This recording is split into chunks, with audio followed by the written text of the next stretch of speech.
Həyəcanı ən çox bastıran və anında reaksiya verən, təsir edən bir nüansdan bahsedeyim sizə.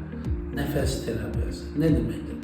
Bəlkə həyəcanlısınız, o anda o həyəcan sizdə başqa hərəkətlər etdirə biləcək gücdədir və yaxud da o həyəcan zamanı siz problemlər yaşaya bilərsiniz.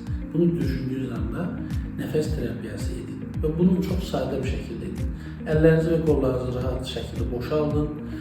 Burnunuzla tıxanana qədər nəfəs alın, beyninizlə 5-ə sayın, sonra ağzınızla ciyərləriniz boşalana qədər nəfəsi verin.